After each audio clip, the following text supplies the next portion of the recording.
반갑습니다. 생명의 삶 제자 훈련 이제 한 절반 정도 우리가 이제 달려왔습니다. 나머지 반환점을 돌아서 후반부 또 열심히 달려갈 수 있기를 기도합니다. 오늘은 10일과 그리스도, 예수 그리스도에 대해서 함께 나누겠습니다. 우리가 10과에서 하나님에 대해서 대표적인 것 세 가지를 나누었고요. 오늘 예수 그리스도에 대해서 특별히 예수님의 인성과 예수님의 신성, 이 두 가지 속성을 중심으로 해서 말씀을 함께 나누도록 하겠습니다. 잘 지내고 계시죠?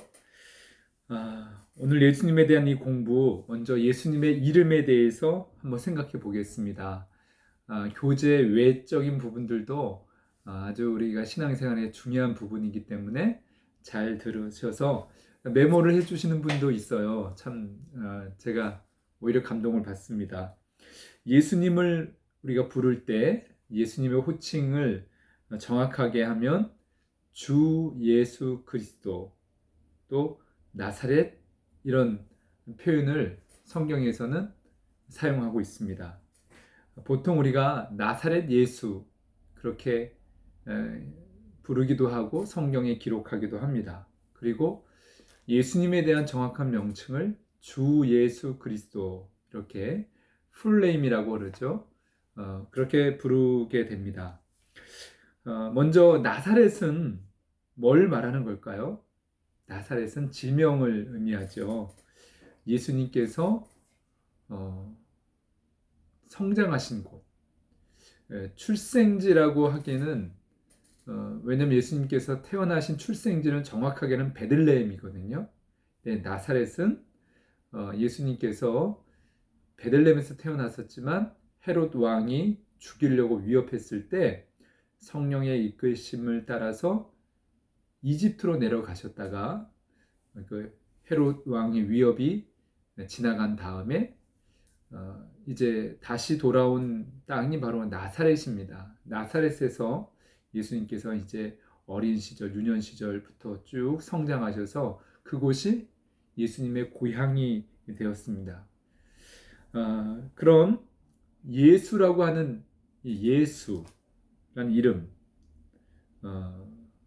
우리가 이제 그 의미를 함께 나누기 원하는데요. 나사렛 예수라고 했을 때 나사렛 왜 꼭 예수님의 이름 앞에 예수님이 성장한 그 고향의 지명을 썼을까요? 그것은 예수님의 이름이 당대에 아주 흔한 이름이었기 때문에 그렇습니다. 성경에 예수라고 하는 이름하고 같은 어원, 비슷한 뜻도 같고 하는 것이 구약의 여호수아 그리고 호세아 다 예수 그렇게 부르는 구약적인 발음입니다.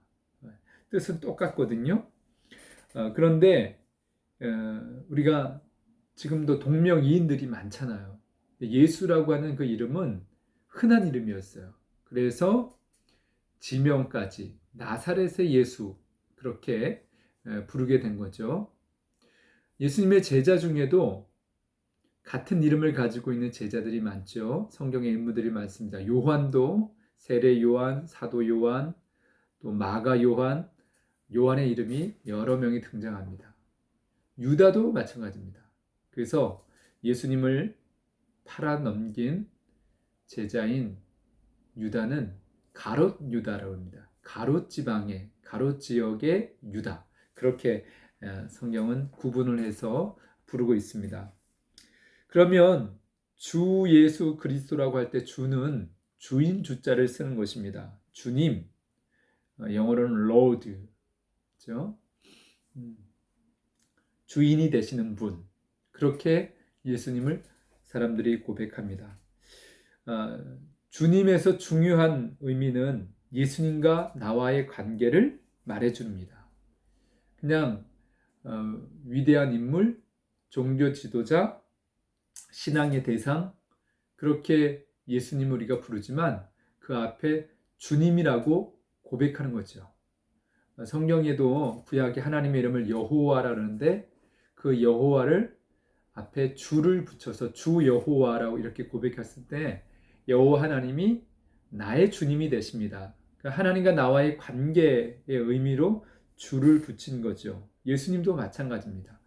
그런데 예수님께서 이런 조금 아주 부담스러운 말씀을 하신 적이 있습니다. 마태복음에 주여 주여 하면서도 천국에 들어가지 못하는 사람이 있다는 거죠. 다 천국에 들어가는 건 아니라는 거예요. 사람들이 참 어렵다. 예수님을 주님이라고 고백하면 천국에 들어가는 거 아니냐? 맞아요. 맞는데 예수님께서 이 말씀을 하신 의도가 있어요. 사람들이 입으로만 주님이라고 고백할 수는 있는데 주님의 뜻과는 전혀 상관없이 인생을 살아가고 관심도 없어요. 그런 사람들이 있습니다. 이 마태복음은 이미 구원받은 백성이라고 자부하는 유대인들에게 쓰여진 유대인들이 수신자인 그런 복음서입니다. 그래서 그 유대인들은 당연히 천국에 들어갈 거라고 그렇게 자부해요. 그리고 하나님을 주님이라고 고백하죠. 그래서 주님 주님 주여 주여 하는데 하나님을 믿는다고 하는데 실제 삶에 있어서는 하나님에 대한 관심이 없어요. 특히 종교 지도자들, 또 정치 지도자들, 서기관들 가장 많이 하나님에 관하여서는 알고 있고 또 사람들에게 가르치기도 하고 영향력을 미치는 이들이지만 실제 마음 중심에는 하나님을 주님으로 그렇게 모시고 사는 인격적인 교제라든지 삶에 관심이 없다는 것입니다. 그래서 우리가 참 늘 돌아봐야 됩니다. 주님의 뜻대로 살려고 애쓰다가 넘어질 수 있어요. 실패할 수 있어요. 근데 그거하고는 차원이 다른 것입니다. 우리가 주님이라고 부르면서 한다고 하면서 주님 뜻대로 순종하는 것에서는 전혀 관심도 없고 그럴 마음도 없는 것. 그런 부류의 사람들에게 해당되는 사람은 주여 주여 한다고 다 천국에 들어가는 게 아니라고 예수님께서 경고하신 것이죠. 주님 뜻대로 산다는 것은 하나님을 위하는 것처럼 하지만 정말 하나님 위하는 거죠. 하나님 영광을 위해서. 그런데 진짜는 하나님의 백성인 하나님의 자녀인 우리가 진짜 행복해지고 하나님의 복을 받을 수 있는 비결이기 때문에 우리가 주님 뜻대로 사는 것입니다. 하나님께서 자꾸 하나님의 뜻을 강조하고 하나님의 나라를 강조하는 이유는 하나님께서 그렇게 살고자 하는 이들에게 복을 주시고 진정으로 삶의 행복을 경험하게 하기 위한 하나님의 마음입니다. 자, 그렇다면 이제 예수님의 이름 가운데 그리스도라고 하는 이게 이름이 또 붙죠. 이 그리스도라고 하는 것은 직책입니다. 누구를 글쎄요. 제 이름은 윤정석이죠. 근데 윤정석이라고 하는 이름 다음에 붙게 되는 또 호칭이 있어요. 윤정석 목사. 그래서 목사라고 하는 것은 사실 이름이기보단 직책이죠. 바로 그리스도는 직책을 의미합니다. 그리스도는 헬라 말이고 유대인들이 쓰는 히브리 말로는 메시아입니다. 그래서 이 둘 다 같은 의미인데 뜻은 무엇이냐면 기름 부음 받은 사람, 기름을 부었다. 왜 기름을 붓죠? 이것은 구약의 지도자들을 우리가 연상하면 됩니다. 구약의 왕, 제사장, 선지자, 예언자, 하나님의 부름을 받아서 하나님의 일을 감당하는 이 지도자들을 세울 때 기름을 부었어요.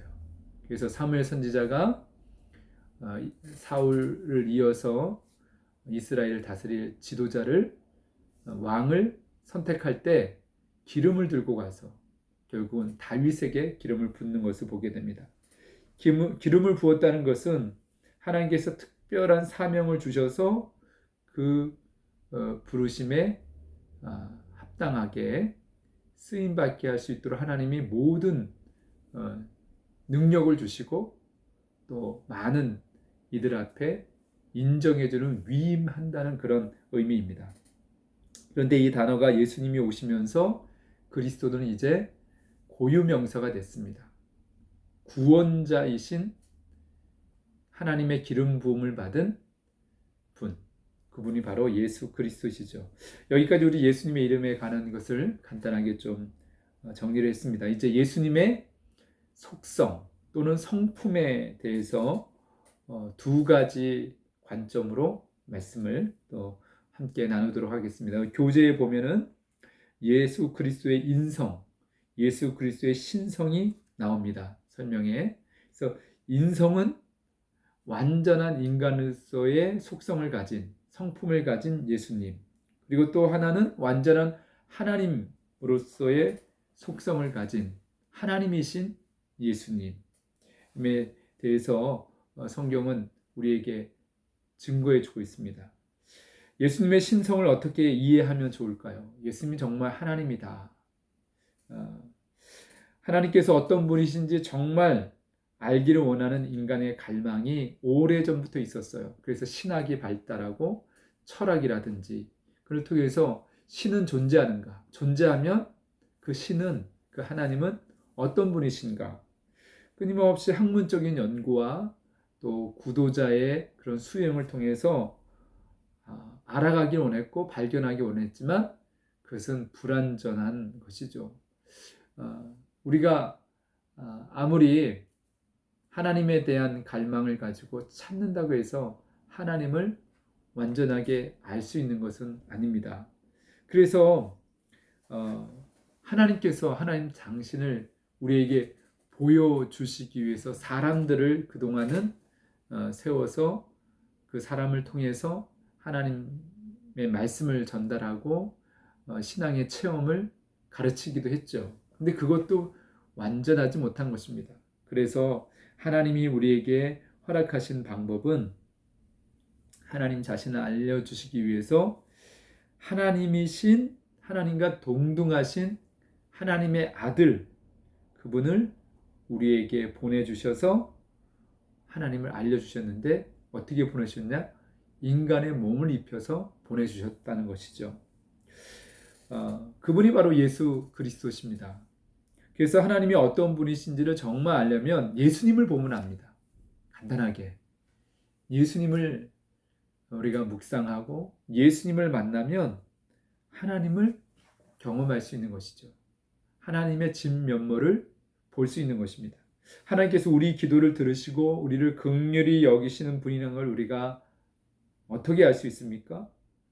물론 구약 성경에도 많은 역사를 통해서, 이스라엘의 역사를 통해서도 그 하나님의 성품을, 또 하나님의 모습을 우리가 발견할 수 있지만 그 제한적입니다. 우리는 기독교인에서 어떻게 할 수 있냐면 예수님을 보면 예수님의 삶과 예수님의 인격과 예수님의 가르침을 우리가 주목하면은 하나님 이런 분이시구나 그걸 알 수 있는 것입니다. 예수님을 믿고 구하면 언제나 들어주셨죠. 불쌍히 여기시는 그 긍휼함으로 병든 자, 가난한 자, 소외된 자, 억압받는 자들을 예수님은 외면하지 않으시고 그들의 친구가 되어주시고 그들의 필요를 채워주셨습니다. 특별히 많은 병자들을 고쳐주셨습니다. 그 말은 하나님이 바로 그런 분이시다는 것이에요. 그래서 예수님을 본 사람에게 예수님께서는 너가 곧 하나님을 보았다고 말씀하셨습니다. 빌립이 그랬죠. 하나님 보여달라고. 나를 보면 하나님 본 거다. 그렇게 예수님께서 말씀하셨어요. 사람들은 천국과 지옥이 있는 것을 어떻게 아느냐고 반문합니다. 천국과 지옥 봤냐고. 영적인 세계고 영적인 체험으로 정말 천국과 지옥을 특별하게 경험한 분들이 있습니다. 지금도 사모하면 하나님께서 왜 그 경험을 거절하시겠습니까? 그런데 우리는 모두가 다 그 특별한 경험을 이 땅에서 하는 것은 아니라는 것이죠. 그렇다면 천국과 지옥을 우리가 어떻게 확신해야 될까요?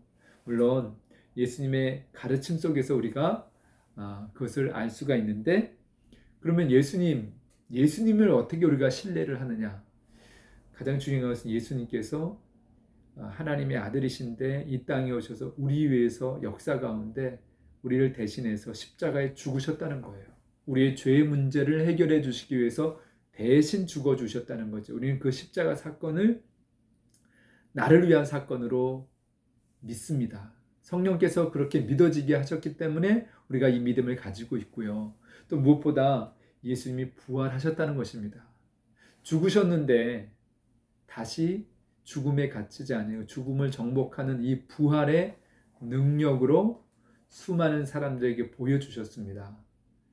고린도전서 15장에 보니까 심지어는 한 번에 500여 형제들에게도 보여주셨다고 말씀해주고 있습니다. 부활은 확실한 증인이 있습니다. 한두 명이 아닙니다. 그리고 무엇보다 그 부활의 그 증언이 참이냐 거짓이냐 논란이 많이 있지만, 제가 앞에서도 나눴지만 그 부활을 증언했던 이들이 목숨을 내놓고 부활을 증언했습니다. 그 쉽지 않은 일이거든요. 예수님의 제자들 전부 다가 그렇게 부활의 증인으로 복음을 전하다가 다 순교를 했습니다. 이거 쉽지 않은 것입니다. 참 놀라운 일이죠. 그런 의미에서 부활은 역사적으로도 검증이 된 거고 또 우리가 믿을 만한 사건이라는 것이죠. 예수님의 부활을 확실히 믿게 된다면 천국과 지옥을 말씀하신 예수님의 말씀을 못 믿을 게 안 되죠. 내가 직접 천국과 지옥을 보지 않았다고 천국과 지옥은 없다 이렇게 말하는 것은 모순이 있는 말입니다. 안 믿으려고 작정하면은 어떤 기적을 보여줘도 믿지 않습니다. 그게 하나님의 백성이다운 유대인들이 그랬습니다. 예수님께서 얼마나 많은 기적을 베푸셨습니까? 그러나 그들은 믿고 싶지 않은 거예요. 예수님이 하나님의 아들이라는 것을 믿고 싶지 않은 거였죠.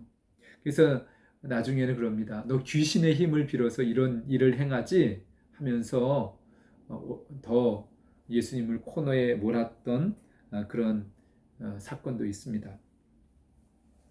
예수님의 부활을 어떻게 확신하느냐 이렇게 사람들 물을 때 수많은 증인들이 있다고, 그 증인들의 증언 때문에 또 그들이 목숨 걸고 이 부활을 증언했기 때문에 예수님의 부활을 우리가 믿을 만하고, 또 사실 그게 믿어지는 것은 성령의 감동이에요. 성령님께서 감동을 주셔야 모든 것들을 믿을 수 있는 거죠. 십자가의 사건도 부활도 하나님의 말씀도 기록된 모든 기사와 이적도 아무리 우리 의지로 믿으려 해도 믿어지는 것이 아닙니다. 그래서 하나님의 은혜이죠. 예수님의 부활은 그런 의미에서 흔들 수 없는 역사적인 사실이라는 것이 어느 순간 믿어집니다. 그 믿어지게 하는 역사가 성령님의 역사죠. 중요한 것은 성령의 감동이 아니면 믿어지지도 않고 믿으려 하지도 않는다는 것입니다. 그래서 우리가 한 영혼이 주님께 돌아오고 하나님의 자녀가 될 때 절대 필요한 부분이 바로 성령님의 역사입니다. 그래서 우리가 기도하는 거죠. 어떤 분들은 수십 년이 지나야, 수십 년의 세월 속에서 익어가야 나중에 예수님을 구세주로 인정하고 믿음을 갖게 되는 경우도 있습니다. 또 어떤 분들은 얼마 지나지 않아서 이 성령의 역사를 체험하고 정상적인 이 신앙을 가질 수도 있습니다. 중요한 것은 하나님은 포기하지 않으신다는 거예요.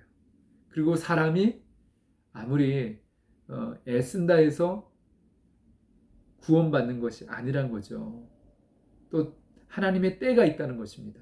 그래서 우리가 자만하지도 말고 포기하지도 말고 그렇게 복음의 증인으로 살았으면 좋겠습니다.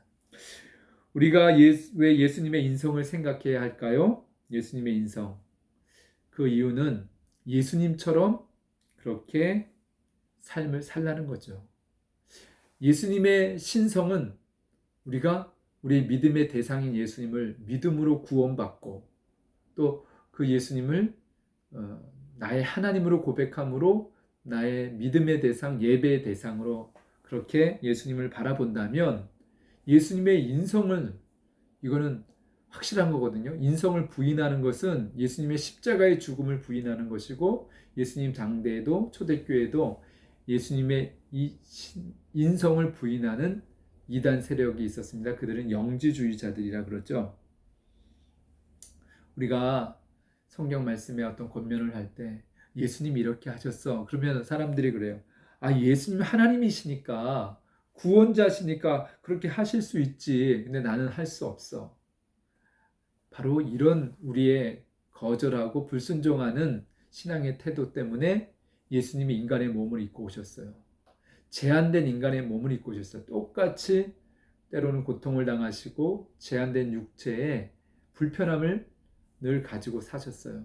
근데 우리와 다른 거는 단 한 가지 있죠. 그것은 죄가 없으시는 거죠. 죄를 짓지 않으신 거죠. 그게 다른 것뿐입니다. 그래서 예수님은 우리의 삶에 모범이 되시기 위해서 인간의 몸을 입으셨어요. 그래서 끊임없이 예수님을 바라보고 예수님을 따르는 것은 우리도 예수님처럼 살라는 것입니다.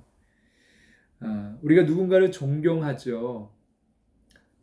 우리 청소년 아이들 위인전을 많이 읽으면서 나도 이렇게 살고 싶어.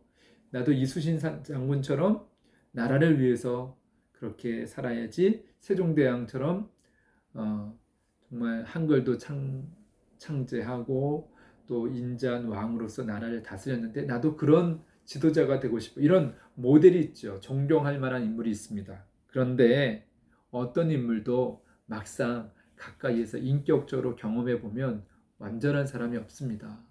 네. 인간적인 연약함을 다 가지고 있습니다.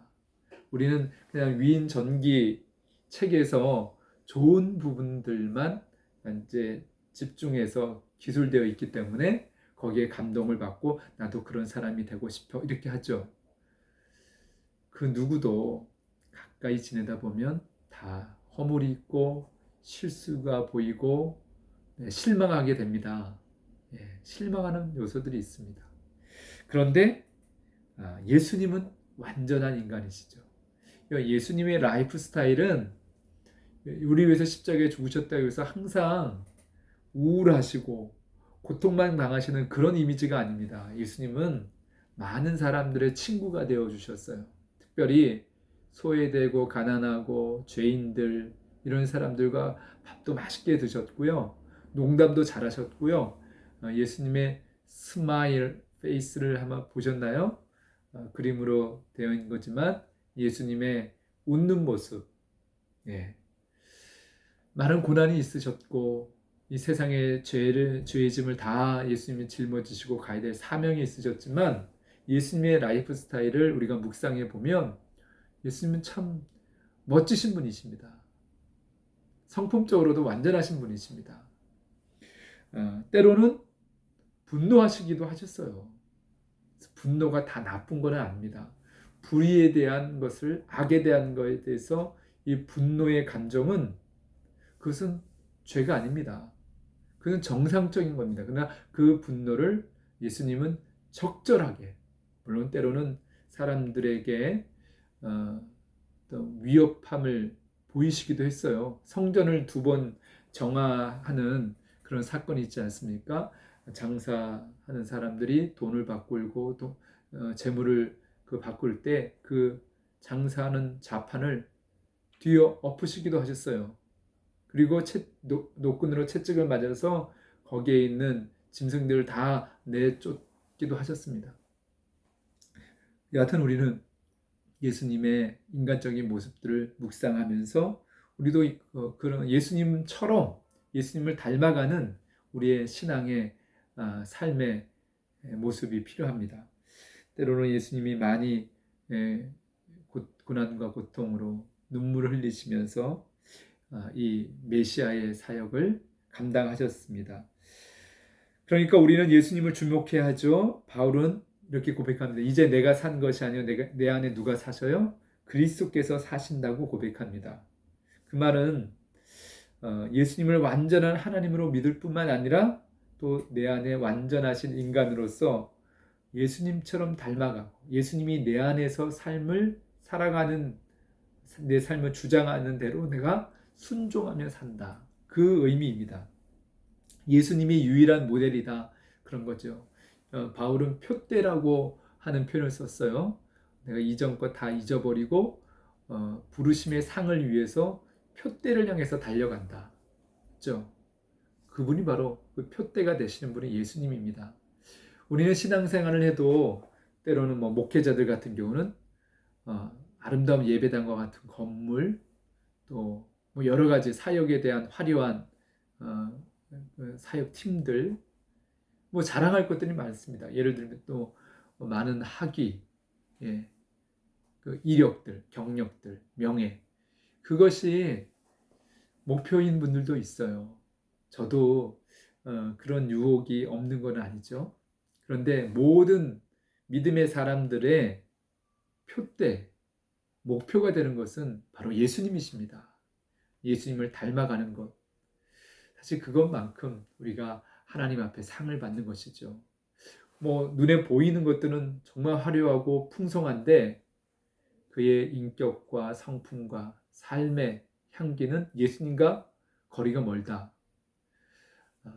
아마 상을 많이 깎아먹을 거예요. 그래서 우리 앞에 제자훈련 그 교재 보게 되면 무슨 변화냐면 성품의 변화예요. 품성의 변화. 그러니까 예수님을 닮아가는 변화죠. 제가 문자로 남겨둘 텐데 교재에 있는 문제 중에 정답이 아리까리한 게 있습니다. 제가 그런 부분들은 이렇게 따로 문자로 답을 제시하도록 하겠습니다.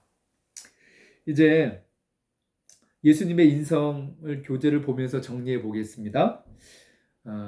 교재 있죠. 예수님은 어느 지파 사람입니까? 마태복음의 족보에 나오죠. 유다 지파, 유다로부터 시작된 그 지파 사람입니다. 누구의 후손이죠? 대표적인 다윗의 후손이죠. 더 정확하게 아브라함과 다윗의 자손이라 했는데 예수님은 왕족입니다. 왕족. 그렇죠? 다윗 왕의 후손이에요. 다윗 왕의 몇 대 손 이런 거 있지 않습니까? 출생지는 나사렛이 아니고 베들레헴. 네, 맞습니다. 부모의 이름은 요셉과 마리아라 해야 되는데 성경은 순서를 마리아와 요셉이라고 했습니다. 더 영향력 있는 사람의 이름을 앞에 두는 거예요. 그래서 바울의 동역자인 브리스길라와 아굴라라 더 많이 기술해요. 아굴라와 브리스길라라 그러지 않고 이 부부가 바울의 동역자로 열심히 헌신했는데 여성인 브리스길라가 더 영향력이 있었던 것 같아요. 그래서 브리스길라와 아굴라 그렇게 이야기하는 것처럼 예수님의 부모는 육신의 부모는 마리아와 요셉. 자라나신 곳은 나사렛. 이 나사렛 고향이란 거죠. 유년 시절 성장했던 장소고, 근데 이 나사렛은 이스라엘 지도 가운데 북부 갈릴리에 있는 그런 마을입니다. 예수님의 직업은 목수였죠. 또 전도를 시작하신 나이, 공적인 생애를 시작하신 나이는 30살, 30세였고요. 돌아가신 장소는 골고다. 이 골고다는 아람어 표기로 골고다예요. 히브리어로는 갈보리라고 그렇게 부르죠. 그래서 골고다 언덕길, 갈보리 언덕 이렇게 우리가 찬송가야 복음성가에도 이렇게 나와 있는데요. 그 뜻은 뭐냐면 해골이란 뜻이에요. 아무래도 민둥산이었던 것 같아요. 예수님께서 돌아가신 그 장소. 예수님 부활하신 후에 나타내 보이신 기간 40일 동안 제자들에게 여러 형제들에게 나타내 보이셨습니다. 승천하신 장소는 감람산이죠. 이 예수님의 승천은 어떤 장소적인 의미보다는 의미가 있는 거죠. 하나님 보좌 우편에 앉으시기 위해서 승천하신 것이고 또 영으로는 늘 항상 우리 마음속에 계신 분이세요. 그리고 그렇게 승천하셔야 오늘 예수님의 그 신성에 대한 부분 나누지만 약속대로 다시 오셔서 세상을 마지막 심판하시고 인류 역사를 마무리 짓고 우리를 영원한 하나님의 통치가 있는 곳으로 인도하십니다. 이 11과 2쪽에 예수님의 인성의 7가지 내용은 성경을 찾아서 쉽게 그 번호, 연결되어진 번호에 있는 내용이 번호를 매길 수가 있습니다. 그렇게 하시면 될 것 같고요. 이제 예수님의 신성에 대한 부분 교재에서 함께 나눴으면 좋겠습니다. 하나님이신 예수님, 그렇죠? 인간이신 예수님을 인성이라고 그러고 하나님이신 예수님을 신성이라고 그렇게 우리가 부르는데요. 교재의 3번도 성경을 찾아서 번호를 매기시면 됩니다.